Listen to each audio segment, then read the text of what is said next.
Hello दोस्तों, आज पढ़ेंगे इकोटोन के बारे में। पहले हम थोड़ा सा बेसिक इसके बारे में जानते हैं तो क्वेश्चन आ जाएगा कि इकोटोन का क्या सिग्निफिकेंस है। तो उस हिसाब से आपने डिफाइन करते हुए इसको लिखना है, सिग्निफिकेंस बताना है और फिर बताना है कि हमको इसको सीव करने के लिए प्रॉपर इनिशिएटिव लेने चाहिए। तो इकोटोन्स क्या है जी? These are transitional zones between two ecosystems. आपने पहले डेफिनेशन लिख देनी है। जैसे अगर आप लैंड से सी की तरफ जाएंगे तो लैंड और सी जहां पर मिलते हैं वहां पर एक जोन बनेगा, ट्रांजिशनल जोन, उसे कहते हैं इकोटोन्स। उदाहरण देख लो, for example marshy land between terrestrial and aquatic ecosystems. एक तरफ पानी वाला इकोसिस्टम है, एक तरफ लैंड वाला इकोसिस्टम है और उसके बीच में क्या बनेगा? दलदल वाला एरिया बन जाएगा। दूसरा एग्जांपल देखो, दो टेरेस्ट्रियल इकोसिस्टम्स है, लैंड धरती वाले, तो उनके बीच ग्रासलैंड बनती है, ग्रासलैंड का इकोसिस्टम। तो ये क्या है? इकोटोन्स होते हैं ये। सिग्निफिकेंस क्या है इसका? देखो, आपने मेन बता दिया, एक लाइन में डेफिनेशन दे दी, आगे मेन सिग्निफिकेंस बता देना है। These zones provide valuable insights information about the evolution of topography। तो एवोल्यूशन ऑफ टोपोग्राफी भी वो जो एरिया है वहां उसकी डेवलपमेंट कैसे हुई। जैसे क्योंकि ये चेंज वाला एरिया है ना, तो चेंज होते समय क्या क्या मीन उसमें चेंजेस आई, क्या क्या उसमें बदलाव आए, है ना, तो वो वाली प्रॉपर्टियां इकोटोन संभाल के रखता है। तो फिर हम समझ सकते हैं, हाँ भाई, जब एक्वेटिक इकोसिस्टम से लैंड वाला इकोसिस्टम डेवलप हुआ तो कैसी कैसी चेंजेस आई, तो हमको बेसिकली इंफॉर्मेशन मिलती है, ज्ञान मिल गया। They have species richness. ये क्वेश्चन आ सकता है प्री में कि जो इकोटोन होता है उसकी स्पीसीज रिचनेस कम होती है आसपास वाले इकोसिस्टम से जब अधिक होती है, तो इसकी स्पीसीज रिचनेस और बायोडाइवर्सिटी ज्यादा होती है। ठीक है ना? विभिन्न प्रकार के जीव जंतु होते हैं और एक स्पीसीज के अंदर दूसरी स्पीसीज की कई वैरायटियां मिलती हैं। Because they contain species from both the adjacent ecosystems। क्योंकि दो अलग अलग इकोसिस्टम से स्पीसीज जहां पर पाई जाती हैं, तो इसलिए यहाँ की बायोडाइवर्सिटी और स्पीसीज रिचनेस ज्यादा होती है। Ecotones promote gene flow from one community to another. ये एक इंपॉर्टेंट पॉइंट है, जीन फ्लो को प्रमोट करता है। एक प्रकार के ऑर्गेनिजम्स के जीन दूसरी प्रकार के, है ना, जो सिस्टम में जो चेंजेस आती है, देख लेते हैं पहले आप। thereby giving rise to interesting variations। जैसे एक्वेटिक सिस्टम से जीव जंतुओं का जीन लैंड में गया, या लैंड में लैंड वालों का टेरेस्ट्रियल इकोसिस्टम का जीन एक्वेटिक इकोसिस्टम में गया, तो किसके थ्रू जाएगा? जो उनका कॉमन जोन है इकोटोन्स, उसके थ्रू। ठीक है जी, क्योंकि ना एक स्टेप से दूसरा स्टेप जाना इतना आसान नहीं होता, तो जीन का फ्लो धीरे धीरे होगा, तो इंटरमीडिएट स्टेट्स के थ्रू होगा, तो इसलिए ये जीन फ्लो को प्रमोट करते हैं। These are interest areas for researchers. तो रिसर्चर ने अगर सिस्टम को स्टडी करना है तो वो इकोटोन की स्टडी करते हैं, उनको काफी इंफॉर्मेशन मिलती है। They act as buffer against catastrophic conditions. मान लो कि साइक्लोन आ गया, एक्वेटिक इकोसिस्टम, समुद्र से साइक्लोन आ रहा है, तो बीच में एक इकोसिस्टम मैंग्रोव्स आ गए, तो मैंग्रोव ने क्या किया? साइक्लोन की रफ्तार को कम कर दिया और धरती वाले इकोसिस्टम को साइक्लोन से बचा लिया। ठीक है जी, तो कैटास्ट्रोफिक कंडीशन के अगेंस्ट ये बफर का काम करते हैं। For example, mangroves act as shock absorber against tsunamis, storm surge वगैरह। ठीक है ना, मैंग्रोव्स, स्टॉर्म आ गया, सुनामी आ गई, तो इनके खिलाफ शॉक अब्सॉर्बर का काम करते हैं। These regions are very susceptible to climate and human induced changes। आपने सिग्निफिकेंस बता दिया, ठीक, तो एंड में लिखना है कि हाँ भी इनको खतरा है, उस खतरे से हमको इनको बचाना है और अच्छे स्टेप उठाने हैं। ऐसी कुछ चीजें, और कैसे उठाने हैं? सरकार अपना बहुत योगदान दे, सिविल सोसाइटी योगदान दे, हम सब मिलकर, है ना, अपना एफर्ट करें, अवेयरनेस जनरेशन करें, प्रॉपर फंड एलोकेशन हो। इस प्रकार से कुछ एक दो लाइनें लिख देनी है, कॉमा कॉमा डालकर। These regions are very susceptible to climate and human induced changes. थोड़ी सी भी चेंजेस हुई तो इसमें क्या है, गड़बड़ हो जाती है. So proper steps should be taken to ensure conservation and protection of these important ecosystems. तो इसके लिए क्या करना पड़ेगा, हमको ऐसे स्टेप उठाने पड़ेंगे ताकि इसकी प्रिजर्वेशन और कंजर्वेशन और प्रोटेक्शन वगैरह हो सके. For this, the government, private sector and civil society should come together with proper participation of local communities. Local communities की participation, गवर्नमेंट, प्राइवेट सेक्टर और सिविल सोसाइटी, इन सब की पार्टिसिपेशन से अच्छे ढंग से काम करना चाहिए. तो ऐसी चीजें लेकर आपने क्वेश्चन को कंक्लूड कर देना है. आगे चलते हैं. क्वेश्चन आएगा Paris obligation and India performance. Question 2 statement का होगा कि क्लाइमेट चेंज हो रहा है, इंटरनेशनल लेवल पर कई स्टेप टेकन किए जा रहे हैं. तो इस संदर्भ में पेरिस ऑब्लिगेशन का क्या महत्व है और इसके तहत इंडिया की क्या क्या परफॉर्मेंस है, ऐसा कुछ क्वेश्चन पूछ लेंगे 1-2 लाइनों में. ठीक, मेन वही बात है कि पेरिस ऑब्लिगेशन और इंडिया परफॉर्मेंस, इसके ऊपर आपने फोकस करना है. Paris obligations are aimed at, क्या है पेरिस ऑब्लिगेशन, उसके बारे में थोड़ा सा बता दो. These are aimed at tackling climate change in a time bound manner. भी हमने क्लाइमेट चेंज के साथ निपटना है, कैसे, टाइम बाउंड मैनर. भी इतने समय में इतना, इतने समय में इतना, हमने क्या है क्लाइमेट चेंज को काबू करना है, time bound manner. India performance लिख दो जी. India had set target of achieving 40% of installed capacity of electric power from non fossil fuel based sources by 2030. अब कितना चल रहा है, 2023. तो 2030 7 साल अभी है. तो कहने का मतलब ये वाला टारगेट आपने याद कर लेना है, इंपॉर्टेंट डाटा है जी. इंडिया कहता है कि हमने अपना इलेक्ट्रिक पावर है ना, जो बिजली पैदा करते हैं, उसका क्या करना है, 40%, 2030 तक 40% हमने अपनी बिजली नॉन फॉसिल फ्यूल से बनानी है. Non fossil fuel, fossil fuel क्या होते हैं, जैविक और जीवाश्म, जैसे आपके पेट्रोलियम हो गया, कोयला हो गया, नेचुरल गैस हो गया.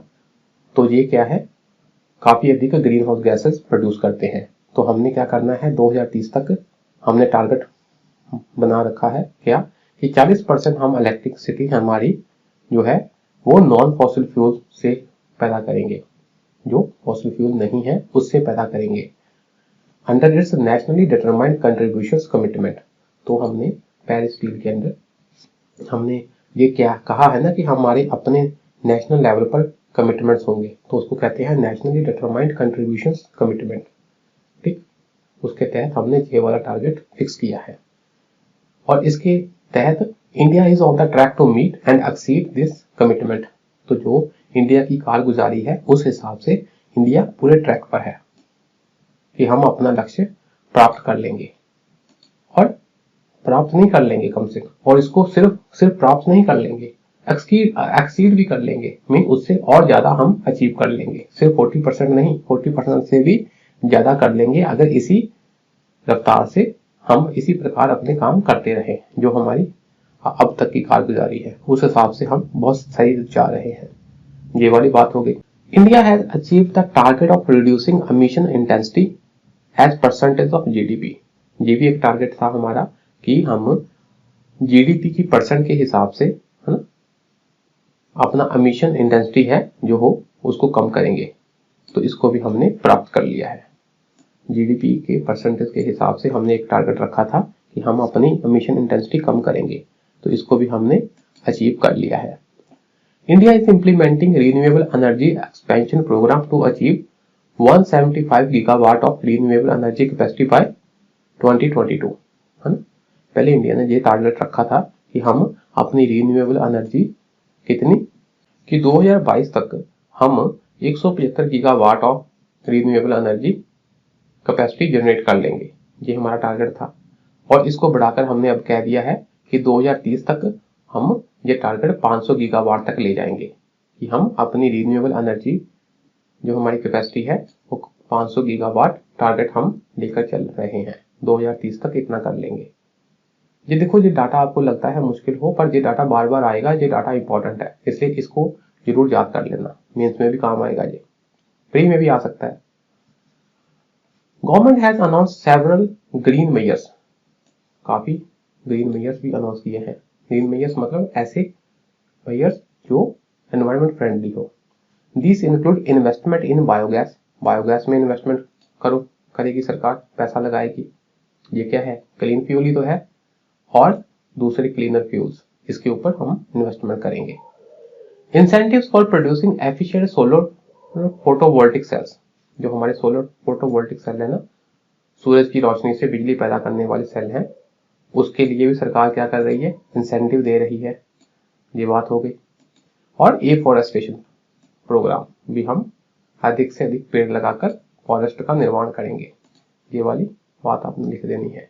क्लीनर फ्यूल के ऊपर फोकस है, सोलर एनर्जी के ऊपर फोकस है, फोटोवोल्टिक सेल के ऊपर इंसेंटिव दिए जा रहे हैं, और पेड़ पौधे लगाने के ऊपर भी, एफॉरेस्टेशन के ऊपर भी सरकार इन्वेस्टमेंट कर रही है। ये बात हो गई। Government introduced Bharat stage 6 norms for reducing pollution, ये आपने याद रखनी है बात की। देखो ना, हमारे यहाँ पर यूरोपियन स्टैंडर्ड के हिसाब से हमने भी ना, जो फ्यूल है, फ्यूल कैसा यूज करना है, ठीक है, इंजन की टाइप कैसी है, ठीक है ना, तो उस हिसाब से गाड़ियों के इंजन का पैमाना तय कर रखा है, तो उसको कहते हैं भारत स्टेज। तो हमारे पास भारत स्टेज 4 चल रहा था, मीन ऐसा इंजन जो कम पोल्यूशन करता है। तो ऐसी 5 स्टेज है, ऐसी 6 स्टेज है। तो जिस स्टेजेस जैसे जैसे ऊपर जाएगी ना, तो हमारा जो इंजन होते हैं वो ज्यादा एफिशिएंट होते जाते हैं। एफिशिएंट ज्यादा होते जाते का मतलब वो कम पोल्यूटेड गैसेस निकालते हैं, ग्रीन हाउस गैसेस और कम निकाल देंगे। तो हमारे पहले BS4 चल रहा था, तो गवर्नमेंट कह रही है कि BS5 लाने की बजाय सीधा BS6 ले आओ, भारत स्टेज 6 ले आओ। ये क्या मतलब हुआ, 6 का मतलब भी 5 की अपेक्षा सीधा 6 पर चले जाओ। भी अच्छे पैरामीटर वाले इंजन अब गाड़ियों में लगे होने चाहिए, ताकि उसकी सिर्फ बहुत बहुत कम ग्रीन हाउस गैसेस निकले। In order to comply with BS6 norms, the vehicle manufacturers need to move to new technology, ठीक है ना, जो गाड़ियां बनाने वाले मैन्युफैक्चरर्स हैं, उनको अच्छी टेक्नोलॉजी का यूज करना पड़ेगा, ताकि to make vehicles compliant with BS6 standards. इसका मतलब क्या हुआ, ये स्टैंडर्ड है, ये स्टैंडर्ड है मतलब कि ये वाले इंजन कम पोल्यूशन निकालेंगे, ठीक। अच्छा जी, तो व्हाई इट इज नीडेड, ऐसी इसकी जरूरत क्यों थी, इसके बारे में थोड़ा बता दो, ठीक। Policy and behavioural change is required, है ना, सॉरी, व्हाट इज नीडेड, और अब हमको क्या चाहिए, वे फॉरवर्ड जिसे हम कह दें, वे फॉरवर्ड, या अब और क्या चाहिए, क्या करना चाहिए।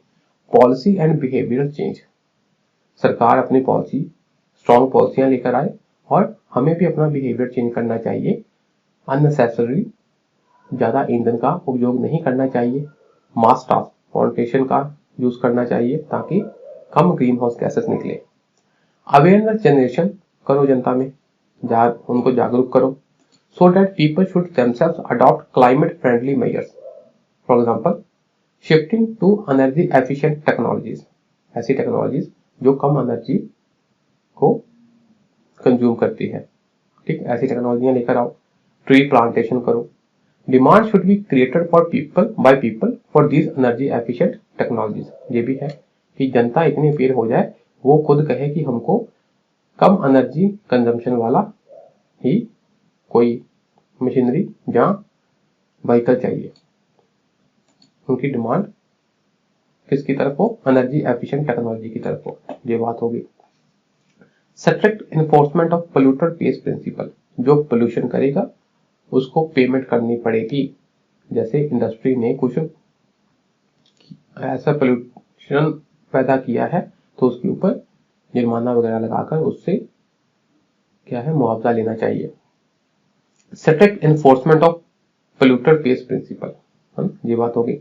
Strict implementation of the measures, जो हमने ये बातें कही है उनकी भाई साहब प्रॉपर ढंग से इम्प्लीमेंटेशन भी करो, सिर्फ कागजों पर बात कर दी इससे बात नहीं बनने की। Environment is a global common. और आपने आखिरी बात कुछ आपको कंक्लूड करते हुए लिखनी है कि एनवायरमेंट क्या है, हमारा सबका साझा है, ग्लोबल कॉमन है। ठीक है जी। Its preservation is the duty of everyone. इसकी साम संभाल हम सबकी ड्यूटी है। So collective effort should be done by everyone to save it from climate change. तो हम सबको मिलकर इसकी संभाल के लिए एफर्ट्स करने चाहिए। तो ऐसी कुछ लाइनें, जरूरी नहीं जो मैंने लिखी है यही आपने लिखनी है, ऐसी कुछ लाइनें एंड में आपने लिखनी है भी क्या करना और चाहिए।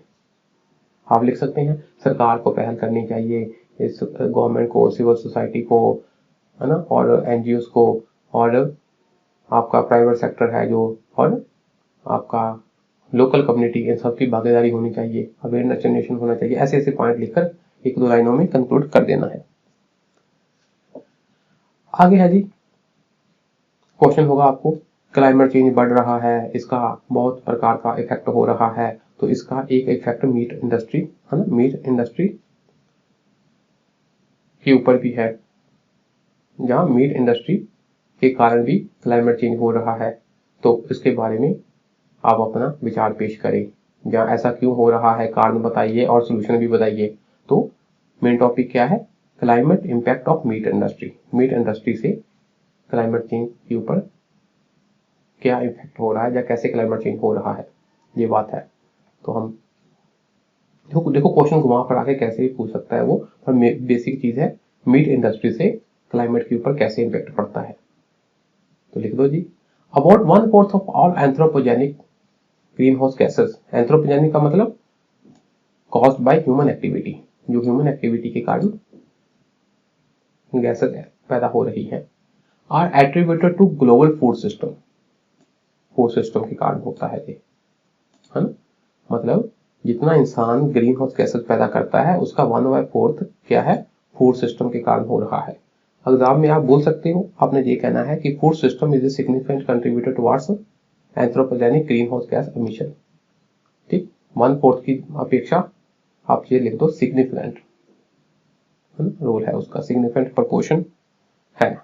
But our focus has not shifted to reduce this causes. ठीक है ना, तो हमारा फोकस इस वाले पॉइंट के ऊपर कम हो रहा है, फूड वाले पॉइंट के ऊपर कम हो रहा है। हमारा फोकस किसके ऊपर है, इंडस्ट्री से प्रोड्यूस होने वाला CO2, व्हीकल से प्रोड्यूस होने वाले CO2, इन सब के ऊपर है। पर ये फूड वाले पॉइंट पर हम अभी भी काफी पीछे हैं, इस पर फोकस नहीं हो रहा। इश्यूज विद मीट कंजप्शन, अब क्या है समस्या, उसके बारे में बातें लिख दो, क्या समस्या है। Grazing leads to reduction in carbon storage. जब हम मान लो फूड की बात हो रही है, मीट इंडस्ट्री की बात हो रही है, तो जब हम पशु पालेंगे तो वो चारा खाएंगे। ठीक है जी, उन्होंने चारा खाया, ग्रेजिंग की, इससे क्या हुआ, reduction in carbon storage in grasses. तो जो कार्बन घास के रूप में थी वो किसने खा ली, कैटल ने। तो मतलब आपकी कार्बन स्टोरेज कम हो गई, जो घास के रूप में कार्बन स्टोर थी वो कम हो गई। अच्छा जी, sometimes forestal land is cleared for grazing. आपने चारा उगाने के लिए, कभी कभी चारा किसके लिए उगाना है, कैटल के लिए, तो इसके लिए आपने क्या किया, जो पहले से फॉरेस्ट लैंड थी उसको क्लियर कर दिया, उससे तो और गड़बड़ हो गई, उससे तो और कार्बन स्टोर क्या है, रिलीज हो जाएगा।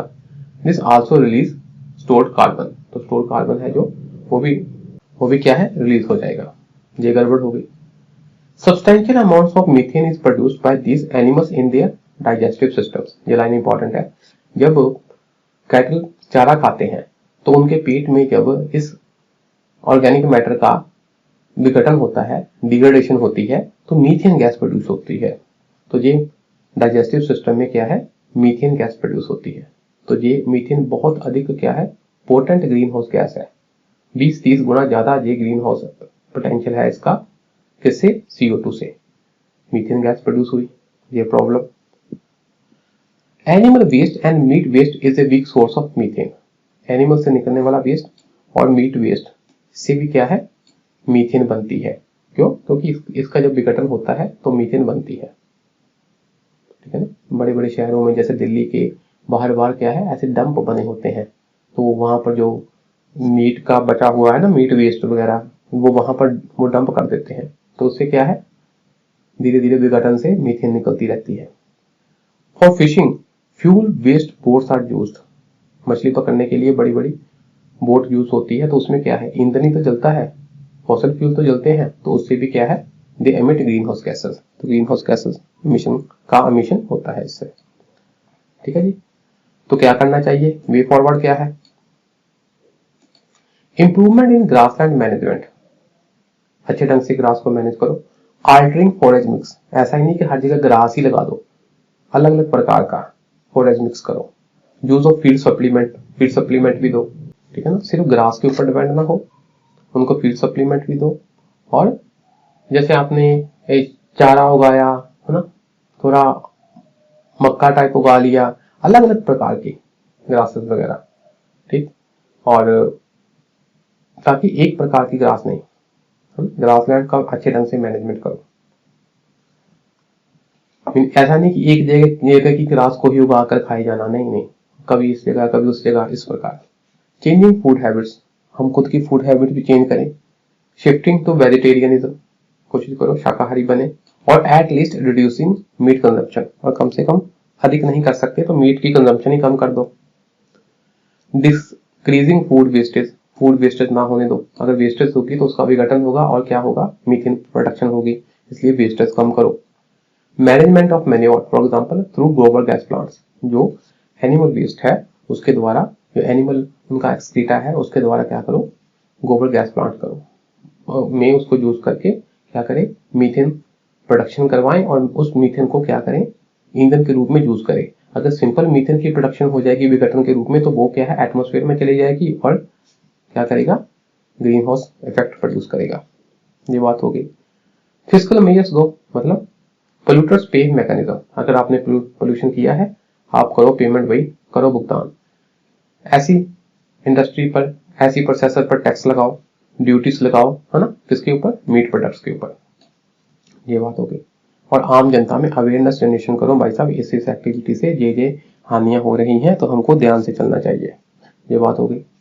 तो आखिरी में लिख दो, कंक्लूड कर दो, work should be done to reduce greenhouse gas emissions, इसको हमने कम करना है ग्रीन हाउस गैसेस को, ताकि so that our earth remains sustainable and habitable for the future to come, आने वाली जनरेशन के लिए हमारा अर्थ क्या है, सस्टेनेबल और हैबिटेबल रहे। ये बात होगी। ऐसे कुछ लाइनें लिखकर आपने कंक्लूड कर देना है। तो आज के लिए इतना ही रखते हैं जी, शुक्रिया, नमस्कार।